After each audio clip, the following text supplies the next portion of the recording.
Bismillahirrahmanirrahim. Assalamualaikum warahmatullahi wabarakatuh. Perkenalkan, nama saya Lisa Priyajaya dengan NIM 2024 0501030669. Baiklah, tujuan daripada pembuatan video ini adalah untuk memenuhi tugas akuntansi manajemen. Peranan fundamental akuntansi manajemen dalam ruang lingkup bisnis yang dinamis.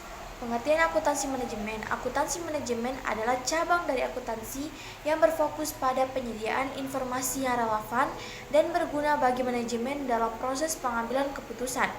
Berbeda dengan akuntansi keuangan yang bertujuan untuk menyajikan laporan keuangan kepada pihak eksternal. Ruang lingkup akuntansi yang pertama ada perencanaan, pengendalian, pengambilan keputusan, evaluasi kinerja, analisis dan pelaporan non-finansial peranan strategis. Ada peranan akuntansi manajemen dalam pengambilan keputusan. Yang pertama ada penyediaan informasi yang relevan, yang kedua analisis biaya dan profitabilitas, yang ketiga ada penganggaran dan perencanaan, yang keempat pengambilan keputusan berbasis data, yang kelima evaluasi kinerja dan umpan balik, yang keenam dukungan untuk keputusan investasi, yang ketujuh ada perencanaan strategis.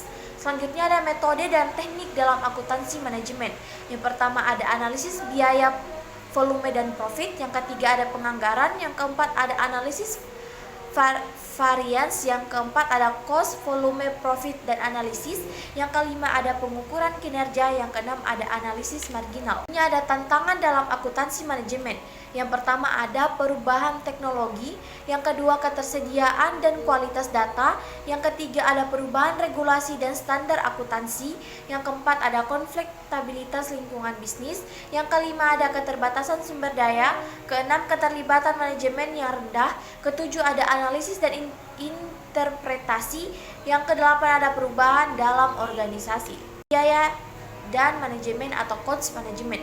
Biaya adalah seluruh pengorbanan sumber ekonomis yang dapat diukur dalam bentuk uang dalam langkah memperoleh sumber ekonomis yang lainnya, seperti barang atau jasa yang akan memberikan manfaat baik sekarang maupun pada masa yang akan datang.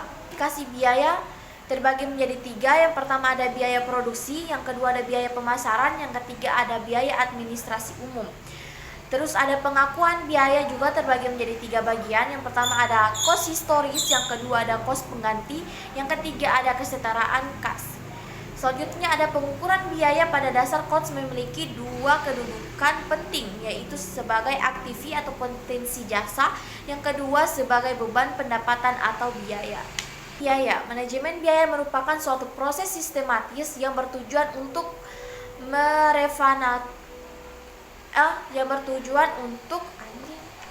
Selanjutnya ada manajemen biaya. Manajemen biaya adalah suatu proses sistematis yang bertujuan untuk merencanakan, menganggarkan, mengendalikan dan mengevaluasi biaya dalam suatu organisasi ataupun proyek guna mencapai efisiensi dan efektivitas penggunaan sumber daya. Manfaat dari manajemen biaya adalah 1. Perencanaan pengendalian kegiatan operasional perusahaan, yang kedua upaya peningkatan pelacakan biaya perusahaan, yang ketiga membantu manajemen dalam optimalkan kinerja, daur hidup dasar membuat keputusan, yang keempat sebagai bentuk manajemen investasi yang lebih efisien, yang kelima sebagai alat untuk mengukur kinerja, yang keenam sebagai dukungan dalam otomatis aktivitas dan filosofi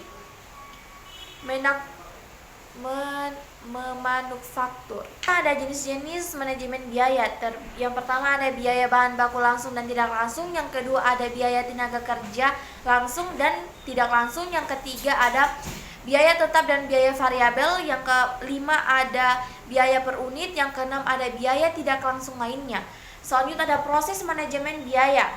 Yang pertama ada perencanaan biaya, yang kedua ada estimasi biaya, yang ketiga ada penyusunan anggaran, yang keempat ada pengendalian biaya, yang kelima ada pelaporan biaya. Manajemen kontemporer terbagi menjadi 4. Yang pertama ada benchmarking, yang kedua total liquidity management, yang ketiga ada continuous improvement, yang keempat ada target costing. Ini ada cost, volume, profit dan perencanaan laba. Menurut para ahli, menurut Garrison Noren dan Brewer 2018 adalah suatu alat tulis analisis manajerial yang diinginkan untuk memahami hubungan antara biaya, volume, penjualan, dan laba, membantu manajemen dalam merencanakan laba dan merencanakan strategis operasional. Volume profit. GCV adalah metode analisis yang digunakan untuk mengetahui pengaruh volume penjualan dan biaya terhadap laba yang diperoleh bisnis. Tujuan daripada GCV adalah membantu manajemen dalam mengambil keputusan terkait penentuan harga, volume produksi, serta perencanaan laba. Secara umum, GCV analisis berfokus pada 3 elemen penting. Yang pertama ada biaya tetap, yang kedua ada biaya variabel, yang ketiga ada volume biaya. Adalah biaya yang jumlah totalnya tidak berubah dan dari jangka pendek meskipun terjadi perubahan volume produksi atau penjualan. Yang kedua ada biaya variabel, adalah biaya yang berubah secara proporsional dengan tingkat produksi atau volume penjualan.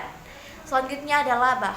Laba adalah ketidakseimbangan atau keuntungan yang diperoleh perusahaan dari aktivitas operasionalnya secara seluruh biaya yang terkait dikurangi dari total pendapatan.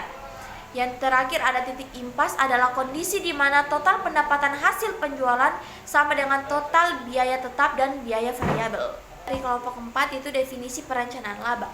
Menurut Hansen dan Woman 2005, perencanaan laba adalah penyusunan rencana untuk menentukan tingkat keuntungan yang diharapkan perusahaan dengan pertimbangan hubungan antara biaya, volume, dan laba, yang dimana terbagi menjadi 4. Yang pertama menentukan target keuntungan periode tertentu, yang kedua melibatkan analisis biaya, volume, dan laba, yang ketiga ada menentukan jumlah penjualan untuk break-even point dan target laba, yang keempat adalah mencakup akses finansial sekaligus operasional. Perencanaan laba terbagi menjadi 6 poin. Yang pertama ada volume penjualan, yang kedua ada harga jual produk, yang ketiga biaya variabel, yang keempat ada biaya tetap, yang kelima ada margin kontribusi, yang keenam ada break even point.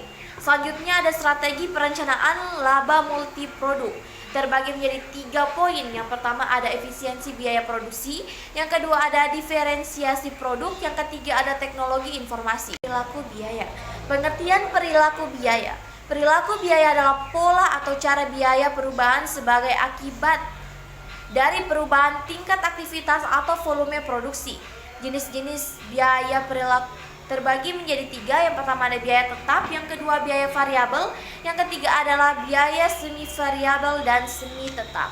Faktor-faktor yang mempengaruhi perilaku biaya.